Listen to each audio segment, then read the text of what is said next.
अस्सलामु अलैकुम वरहमतुल्लाहि वबरकातुहू औज़ु बिल्लाहि मिनश शैतानिर रजीम बिस्मिल्लाहिर रहमानिर रहीम।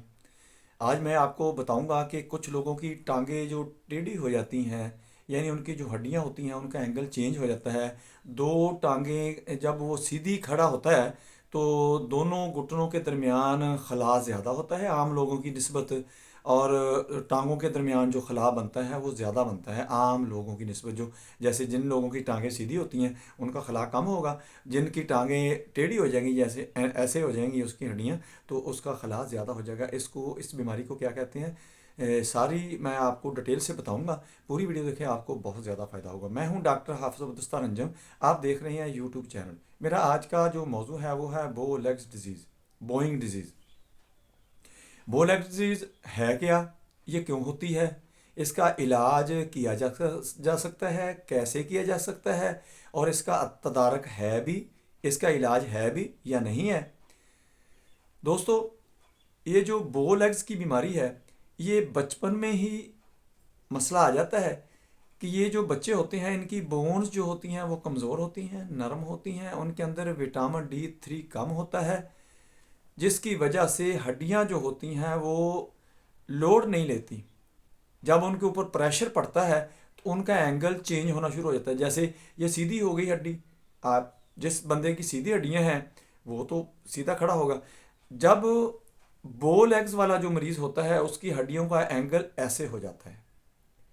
विटामिन D3 की कमी से होता है, वीकनेस की वजह से होता है, जिन लोगों का वज़न ज़्यादा होता है उसकी वजह से भी जब हड्डियां नरम होती हैं तो उनको ये प्रॉब्लम आ जाती है। बचपन में जब कोई बच्चा अभी वो उसकी हड्डियां मेच्योर नहीं होती, उसकी उम्र वो होती नहीं है कि वो चलने के काबिल हो। कुछ लोग बच्चे को चलाने की कोशिश करते हैं कि हमारा बच्चा जल्दी जल्दी चलना शुरू हो जाए, उस बच्चे में भी ये प्रॉब्लम आ जाती है कि उसकी हड्डियां उस वक्त नरम होती हैं। जब जिस्म का लोड उसके ऊपर आता है, वज़न आता है, वेट उसके ऊपर ओवर वेट होता है, तो उस वक्त वो हड्डियों का एंगल चेंज होना शुरू हो जाता है। उसके बाद अगर उसकी न्यूट्रिशन की कमी है तो फिर तो बहुत ज़्यादा मसला बन जाएगा उस बच्चे के लिए। उसकी हड्डियाँ काफ़ी टेढ़ा होनी शुरू हो जाएंगी। कुछ ऐसे होते हैं बच्चे कि उसकी हड्डियाँ इतनी ताकतवर नहीं होती, नॉर्मल सी होती हैं, और उनका ऊपर से जो जिस्म का वज़न होता है वो ज़्यादा होता है। वो जब चलना फिरना शुरू कर देते हैं और वक्त से पहले चलना शुरू करते हैं, उनकी हड्डियाँ भी कमज़ोर हो जाती हैं। और कुछ लोग ऐसे भी होते हैं कि जो थोड़ी सी बड़ी उम्र हो जाती है तो उस वक्त भी उनको ये प्रॉब्लम आता है। ये रिक्ट्स होता है, विटामिन D3 की कमी की वजह से ही होता है कि हड्डियाँ की साख्त जो होती है, हड्डियों में टेढ़ापन आना शुरू हो जाता है, हड्डियों की जो बनावट होती है वो चेंज होना शुरू हो जाती है। इसके अंदर ये होता है कि अक्सर तो थोड़ा बहुत प्रॉब्लम आता है, उसके बाद रिकवरी हो जाती है। गुजर बसर होता रहता है, उसका सिस्टम चलता रहता है, उसका कोई प्रॉब्लम ऐसा मेन इशू नहीं बनता कि इसको ज़्यादा प्रेफर किया जाए या इसका ट्रीटमेंट लिया जाए। हाँ, अक्सर लोगों का ये होता है कि उनकी हड्डियाँ जो होती हैं वो मेच्योर नहीं होती, उनके अंदर जो नरमी होती है, फ्लेक्सिबिलिटी होती है, वो ज़्यादा होती है जितनी कि नहीं होनी चाहिए। उनकी हो फिर ये हड्डियाँ जो होती हैं वो ज़्यादा टेढ़ी होनी शुरू हो जाती हैं, यानी उनका जो एंगल होता है वो चेंज ही होना शुरू हो जाता है। फिर इस मरीज़ के साथ ऐसा होता है कि ये मरीज़ चलने में बहुत ज़्यादा दिक्कत, बहुत ज़्यादा दुश्वारी महसूस करता है। चूँकि जो सीधी होती हैं तो ऐसे ऐसे चलना होता है, जब ऐसे टेढ़ी हो जाएंगी तो फिर उसका जो चलने का एंगल होगा, जिस्म का जो बैलेंस हो जाएगा, बॉडी का जो बैलेंस होगा वो भी ठीक नहीं रहेगा। फिर जब वो चलेगा तो एक तो उसकी जो टांगें होंगी वो साथ नहीं देंगी, दूसरा ये जो कूल्हे के जोड़ हैं इनके ऊपर प्रेशर आएगा, और इनकी जो बनावट होगी, इनके ऊपर प्रेशर आने की वजह से इनके अंदर फ्रैक्चर भी हो सकता है और इनके अंदर चेंजिंग आ सकती है। और इसके अलावा ये होता है कि जब ये मरीज़ चलता है बो लेग्स वाला, तो उसका बैलेंस इतना ज़्यादा डिस्टर्ब होता है कि उसके जो वर्टिब्रा होते हैं, मोहरे होते हैं, वो भी उसके अंदर स्पेस आना शुरू हो जाता है और वो भी हिल जाते हैं अपनी जगह। ये इसके लिए बहुत ही कॉम्प्लिकेशन बन जाती है। और ऐसे बच्चे जो होते हैं वो मेडिकल में भी अनफिट होना शुरू हो जाते हैं। ऐसे जवान जो होते हैं मेडिकल के अंदर अनफिट होना शुरू हो जाते हैं। खुसूसन जो हम आर्मी होती है, इन लोगों को एक्सेप्ट नहीं करती, लेती नहीं है, जो कि इनकी जो होती है एक्टिविटी वो नॉर्मल बंदे की तरह हो नहीं सकती। जब इनके ऊपर कोई प्रेशर पड़ता है, इनकी मूवमेंट जो होती है वो आम लोगों की तरह उसको compete नहीं कर सकते।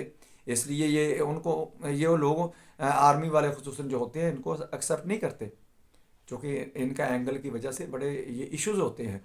हाँ, इसका इलाज अब हम आते हैं कि इलाज की तरफ। पहले नंबर पे इसकी डायग्नोज करनी है। फिजिकली देख के पता चल जाता है।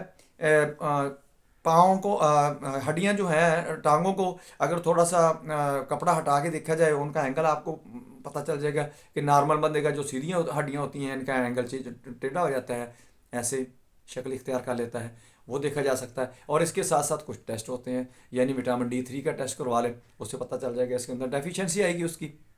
एक्सरे करवाने से पता चल जाएगा कि इसकी हड्डियों की जो बनावट है, उसका जो एंगल है वो चेंज है, आम लोगों की तरह नहीं है। फिर हमने इसका इलाज करना है। आपको पता चल गया, डायग्नोज हो गया कि ये इसका बो लेग्स का मसला है, बोइंग डिजीज़ है।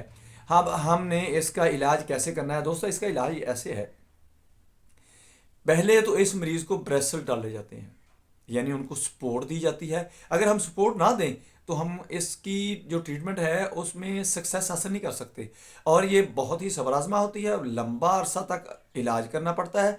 और मरीज़ को ब्रेसल्स डाल के सपोर्ट दी जाती है कि हड्डी का जो एंगल है ये अगर सीधा भी नहीं होता तो कम से कम अपनी जगह पे रुक जाए, ज़्यादा टेढ़ा ना होना शुरू हो जाए, ज़्यादा एंगल चेंज ना हो जाए, और अक्सर लोगों की बेहतर होना शुरू हो जाती हैं, काफ़ी अच्छे रिजल्ट आ जाते हैं।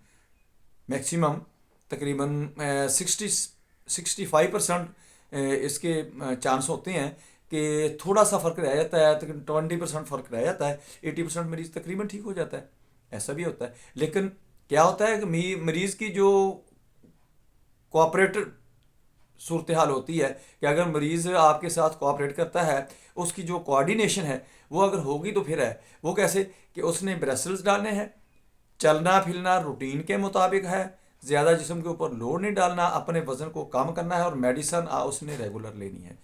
अपनी खुराक का भी ख्याल रखना है कि जिन खुराक के अंदर कैल्शियम, विटामिन D3 और बी कम्प्लेक्स वगैरह होते हैं वो ज़्यादा दी जाती है उस मरीज़ को, कि आया कि वो जो हड्डी है वो अपना एंगल ठीक करना शुरू कर दे, उसके अंदर जो डेफिशिएंसी है वो कवर होना शुरू हो जाए। क्योंकि विटामिन D3 अकेला देंगे तो वो उसकी तो कंजम्पशन नहीं होगी, क्योंकि उसके साथ कैल्शियम वगैरह, B12 वगैरह, बी कम्प्लेक्स वगैरह ये दिए जाएंगे, तो उसको नेविगेट करने के लिए, यानी जिस जिस जगह पर उसकी ज़रूरत है फिर वो विटामिन D3 को वैसे ही क्लासीफाई कर देता है, उसकी दर्जाबंदी कर देता है।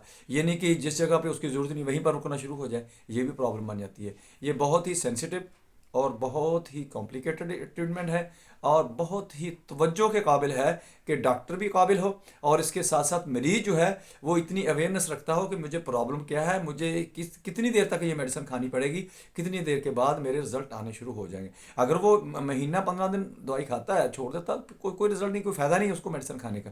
दोस्तों इसलिए इन चीज़ों का ख्याल करें। अगर ये ट्रीटमेंट आपने लेनी है तो आपने तवत्तर के साथ लेनी है और सब्र के साथ लेनी है, लंबा अरसा दवाई खानी है, और उसके साथ ब्रेसल्स, आपको सपोर्ट चाहिए, सपोर्ट के बगैर इसकी ट्रीटमेंट नहीं होगी, ये बात याद रखें। दोस्तों मेरी वीडियो पसंद आए इसको लाइक करें, दोस्तों रिश्तेदारों में शेयर करें, बेल आइकन को प्रेस करें, मेरे चैनल को सब्सक्राइब करें। अपना ख्याल रखें, stay connected, stay happy, stay healthy. अल्लाह हाफिज़, अस्सलामु अलैकुम वरहमतुल्लाहि वबरकातुहू।